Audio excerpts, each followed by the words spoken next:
παραλιακή λεωφόρος της Θεσσαλονίκης γεμάτη πολίτες από όλη την Ελλάδα. Κύριο αίτημά τους η μη χρήση του όρου Μακεδονία στο όνομα που θα συμφωνηθεί με την πρώην Ιουγκοσλαβική Δημοκρατία της Μακεδονίας. Με ελληνικές αλλά και κυπριακές σημαίες, υπό τον ήχο εμβατηρίων και μουσικής από τον Αλέξανδρο του Σταμάτη Σπανουδάκη, οι διαδηλωτές φωνάζουν συνθήματα όπως «Ελλάς, Ελλάς, Μακεδονία». Δεν ήταν λίγοι μάλιστα εκείνοι που βρέθηκαν στο συλλαλητήριο φορώντας παραδοσιακές στολές.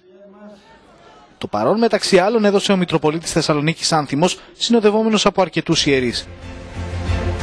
Πολλοί οι ομιλητές έδωσαν έμφαση στη μαζική παρουσία του κόσμου και κυρίως στον ακομμάτι στο χαρακτήρα του συλλαλητηρίου, που στόχο έχει να καταδείξει τη λαϊκή αντίθεση στη χρήση του όρου Μακεδονία από τη γειτονική χώρα. Η κεντρική εκδήλωση διεξήχθη σε εξέδρα μπροστά στο άγαλμα του Μεγάλου Αλεξάνδρου. Οι δρόμοι είχαν κλείσει από νωρίς, ενώ στη Θεσσαλονίκη μέχρι το μεσημέρι κατέφθαναν πούλμαν από όλα τα μέρη της Ελλάδας.